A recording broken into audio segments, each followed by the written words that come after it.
Right.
Down here.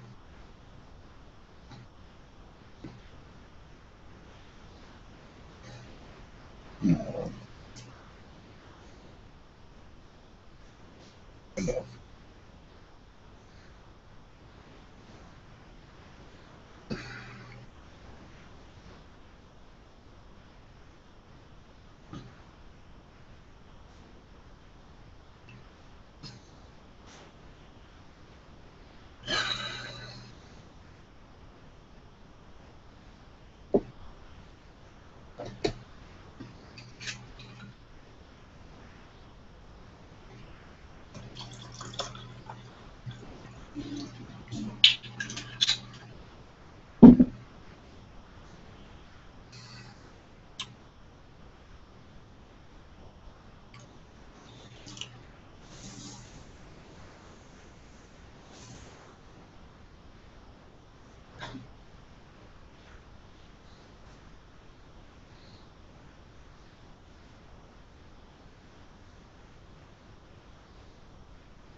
Okay, we got one. We're just going to wait another. Well, I might as well just get going, actually, Charlie. We kind of changed the time on this a couple times, so people might be late joining, and that's cool. We can. I might have to repeat myself a few times, but as I understand it, you were interested in more in the injury prevention, getting back in the gym side. Is that correct?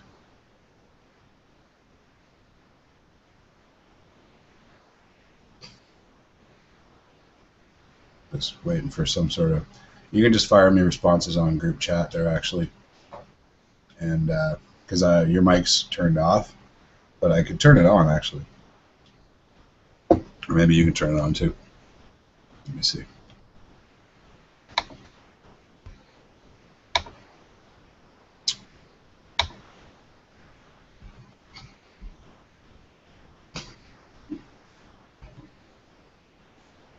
Yeah.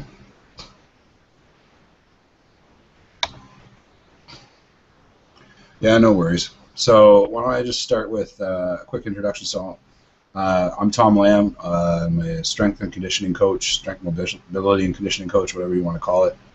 Um, and are you able to hear me okay?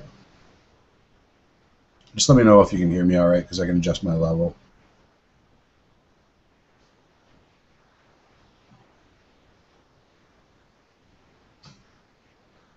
Just gonna. Can you hear me all right?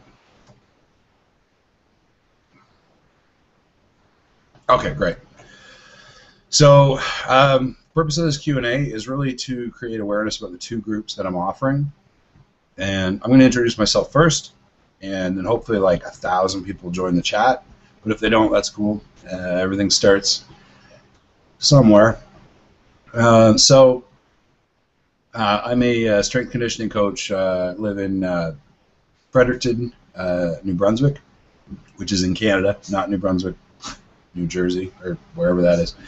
And I've been a strength and conditioning coach since 2003, since leaving the Army. I spent 10 years in the Army as a combat engineering officer. So I'm just getting into this photocracy coaching stuff now. I actually had last year I actually ran a startup which was all about trying to connect personal trainers and strength coaches to clients online. And when I saw what photocracy was doing, I thought that was amazing. So I was really pumped to get involved. My areas that I specialize in are getting people into the gym safely and getting them doing exercises correctly, and prescribing exercises that will help address either injuries that they've dealt with in the past or conditions that they have currently that if they don't do something about, they will experience an injury. So that's the first thing that I do. The second thing I do is powerlifting. And the way I like to put it is powerlifting is the Indy 500 for injury rehab. If your car isn't working absolutely correctly when you try to squat 700 pounds or whatever your max is, things are going to break down. You're going to have problems. So it's a great way to galvanize the knowledge about keeping people healthy and mastering movement patterns, and really critically evaluate it and go into competitive situations against other coaches and see what they're doing. So it forces learning and it forces excellence, as opposed to sticking in your own little sandbox and not really developing. So that's what I do. the reason that I'm really excited about Photocracy is that it's going to allow me uh, to share a lot of the lessons that I've learned, share a lot of the things that I've stolen from other great coaches, and spread it out to more people and scale it so that I can offer it at a much lower price than I would normally offer group or one-on-one. So that's what I do. So in order to move forward on that, what we're doing is we've got two groups. We've got a raw powerlifting team that I'm building that's on Team Fitness, and I've also got a Rookie to Rockstar program. The Rookie to Rockstar program is all about bringing people in for 8 weeks, performing an assessment on them, well, performing a few assessments on them, figuring out what's not working, figuring out what their movement patterns are like, and addressing them so that within 8 weeks they're able to walk into the gym and they're able to squat, they're able to deadlift, they're able to do push-up, they're able to do assisted chin-up. They're basically able to move around like a human being again. So that's the concept there. So the raw powerlifting team is kind of taking that to the next level. It's a few levels ahead, where it's really just my it's a thing that I love to do, and it, like I said, it kind of rekindles my passion for injury rehab, because it's that balance of people, going crazy, lifting insane weights, and me trying to keep them healthy. And on the other end, it's me trying to make sure people don't kill themselves when they're just lifting, an unloaded bar, or maybe even their body weight. So those are the two programs. So, seeing as we don't have anybody else on here, why don't you just, if you've got any questions, why don't you fire them at me and I can answer them for you, and you basically get free information from a trainer with 12 years of experience. Sound good?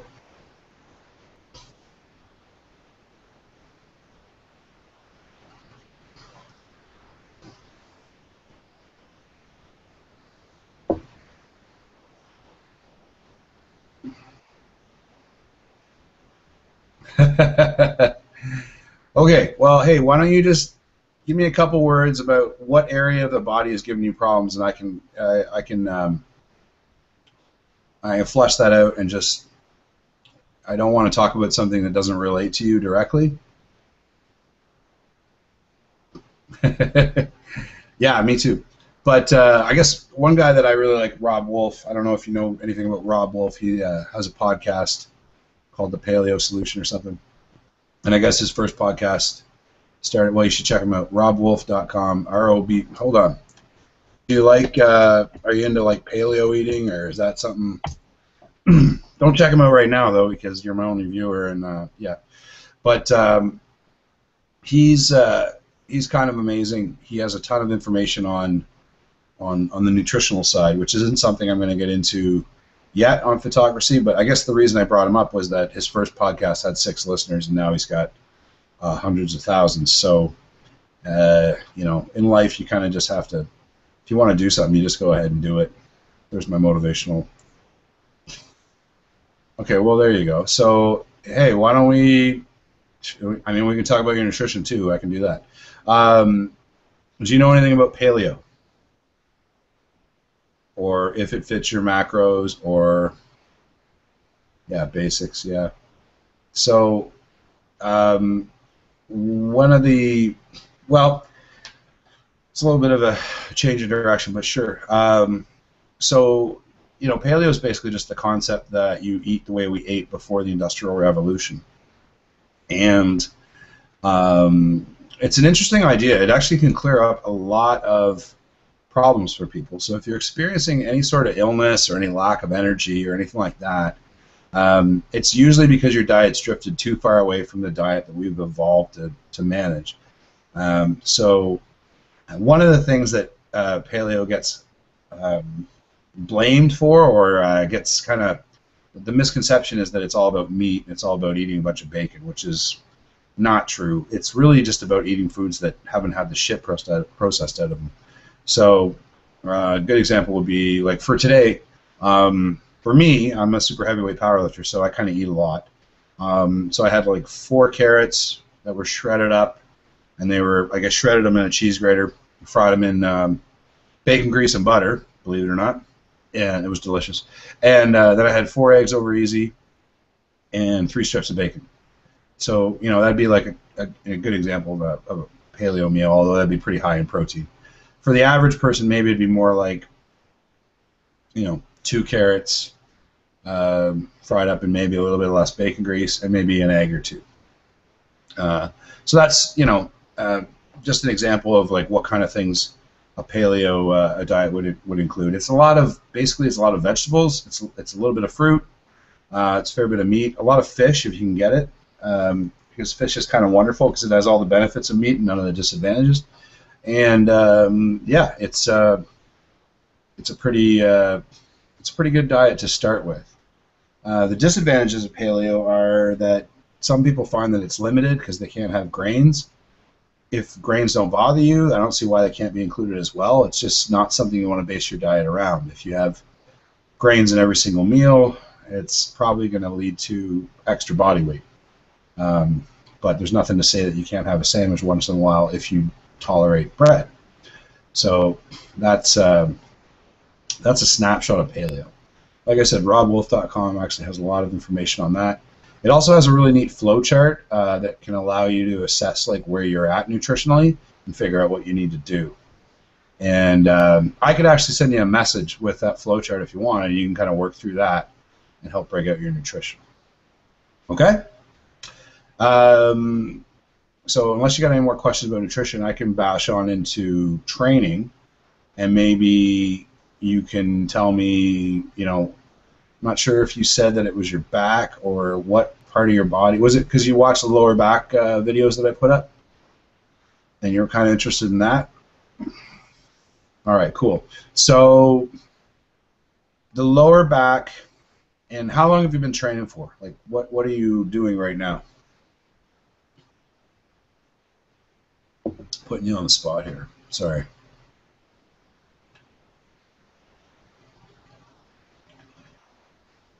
Okay.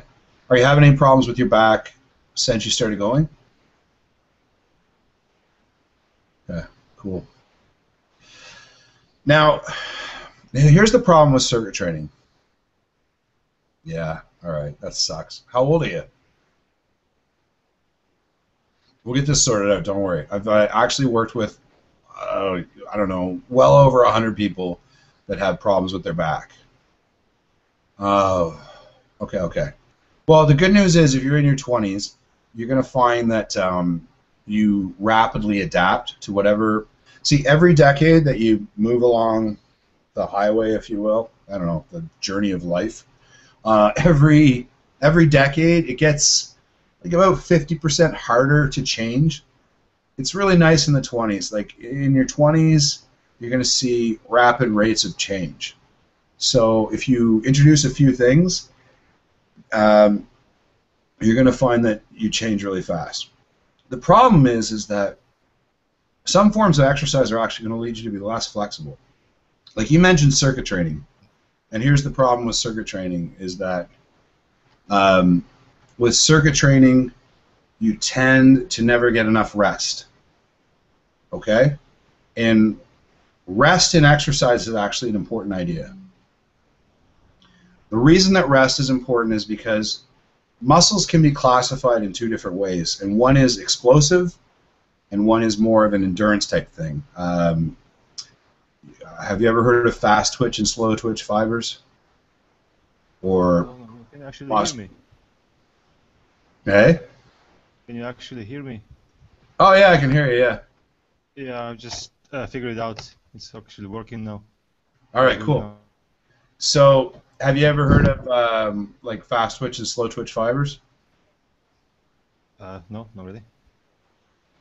You able to hear me okay? Yeah, from your side everything is fine. I'm just wondering how it works for my. Okay. So, the problem is that when we, so the first thing that you want to do if you want to try to improve your lower back is you want to get muscles in the back of your legs and basically your ass to do more and your lower back to do less. And the way that you do that is that the muscles in the your glutes That's what your ass muscles are called, your glutes. There's other ones, multifidus and piriformis, but mostly we just refer to them as the glutes. Okay, and that's because we can't say ass all the time because we might offend older clients.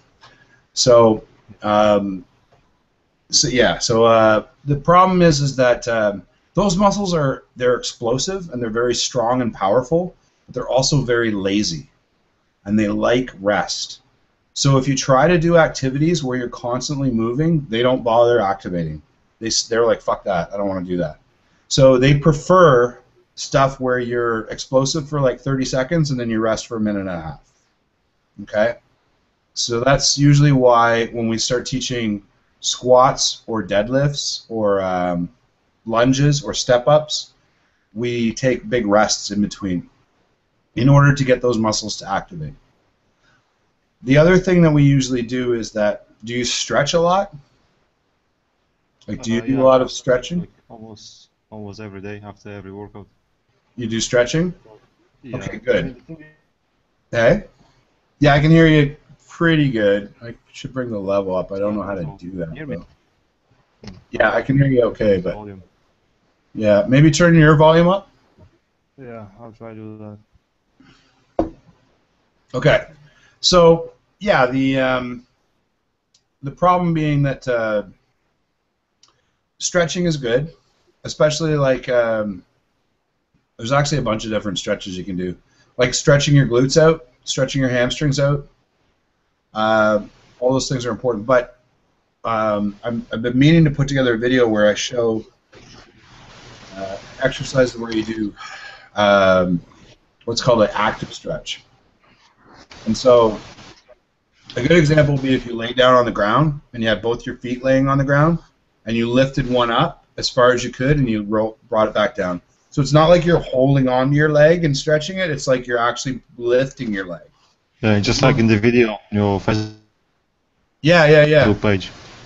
Yeah. So that's what we call active flexibility. That's going to contribute more to actually getting a good range of motion in your exercises than just a passive stretch, because the passive stretch is great, but that doesn't create the ability for your body to move into that position. Okay? So it's a precursor. It's an important thing you need to be able to do before you can do an active stretch, but to move forward, you want to do an active stretch. And there's a bunch more stuff that I can put up too. I'm probably going to put together a workout for photocracy that has a bunch of custom stuff in it, just for activating the glutes and getting the hamstrings going. And so I'll probably put that up. Probably be in about a week or so. It's going to take a while because I got to do a bunch of videos too to support it. And but yeah, I can check that out and make sure that I'll send you a copy of that once it gets up. Okay. So, kind of running out of time here, but and the thing's paused. Looks like you've just. Are you still there? Yeah. Okay. Something's breaking up now on your side. Yeah. That's cool. So, yeah, I got to sign off shortly here, anyways, because I've got something I got to do at 8:45, and it's going to take me 15 minutes to get there. So, but why don't I send you a copy of that routine once I get it put together, and also I can probably just go over some stuff with you too over private message too, and just be like, hey, like, what are you doing? I'm kind of interested to see, like, what are you doing right now for a workout routine? I do different groups, and like mix chest with biceps and upper back with the shoulder. Yeah. What do you do for your legs and stuff, though? Sorry? Oh, sorry. What do you do for your legs? Yeah, what do you do for legs, though? Like, do you do squats or step-ups? And the press tensions. And then pretty much that's all. Okay. And that's probably because you're worried about, like, calves. I only do the leg press, calf press on the leg press machine. and Oh, yeah, yeah. some standing calf rise, because I don't really have any other machines in the gym for the calves specifically. Okay. Yeah. So I'd yeah. I wouldn't do the leg press right now. It depends. How tall are you?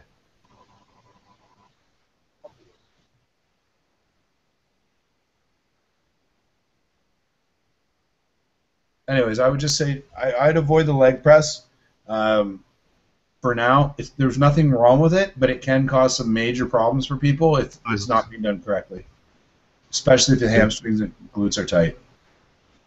Because what you'll end up doing is you'll end up like flexing your spine under a huge load, and it doesn't really have anywhere to go because it's got this seat against it.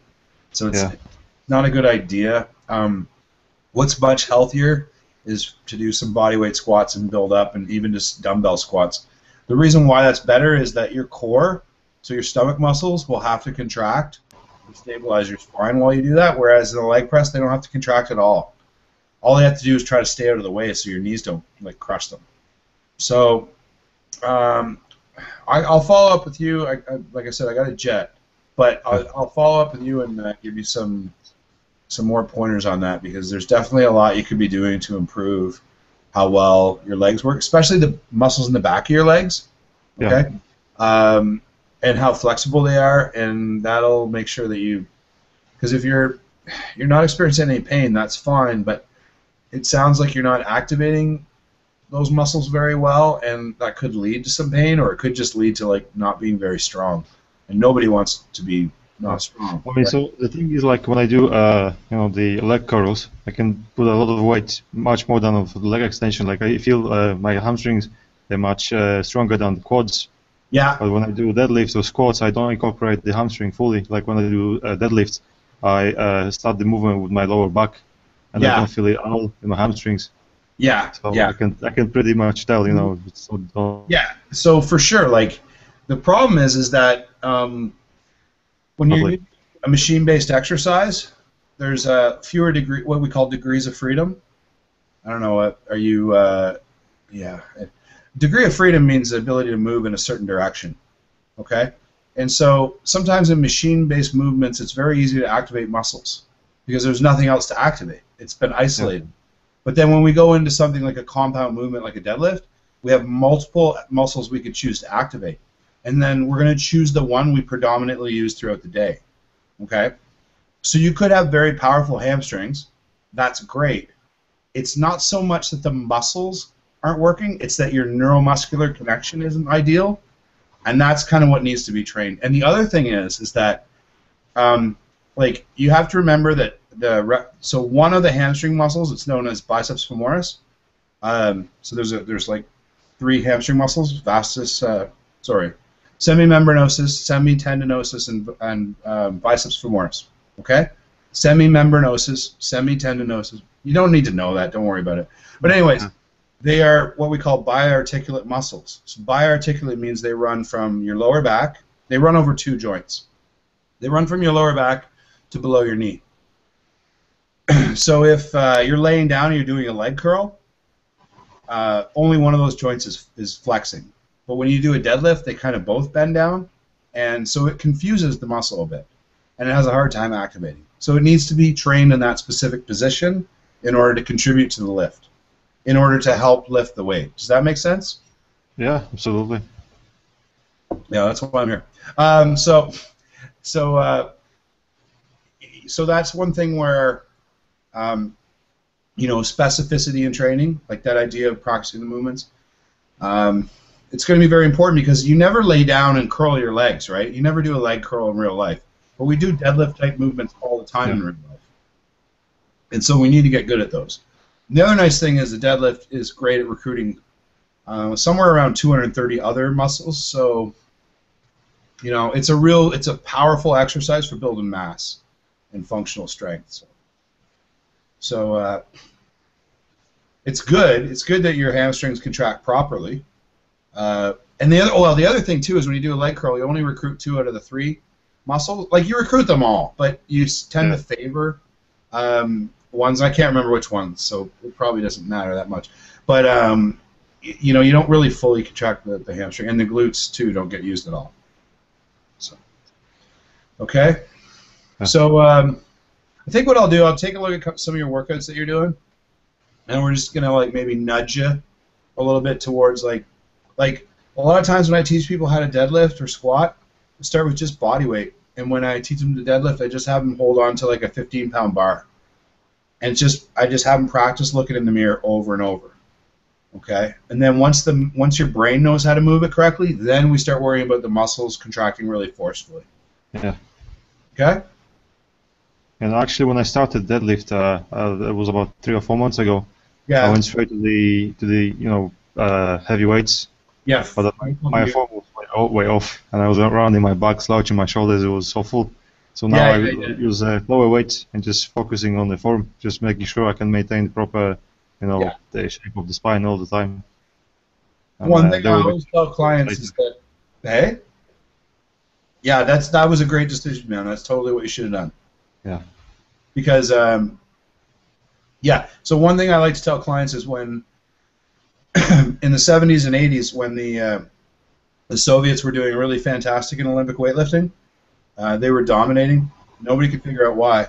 One of the things they had athletes do is before they'd even touch a barbell, they had them practice all of those basic movements 10,000 times each with just a broomstick.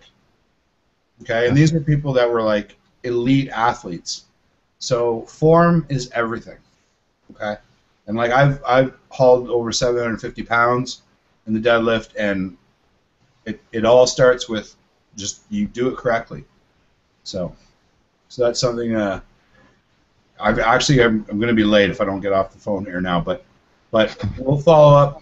I'll either send you some information. You can check out that Rookie to Rockstar group that I got too. That's all about teaching proper form and getting people into the gym doing the right things.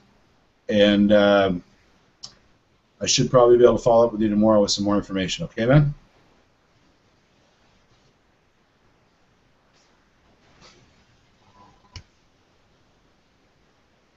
All right, I'm signing out. Hope your thing's working. And if you have any other questions, just fire them at me over private message, okay? Yeah, okay, that'll be great. All right, thank you very much, man. Hey? All right, thanks. All right, cheers, dude.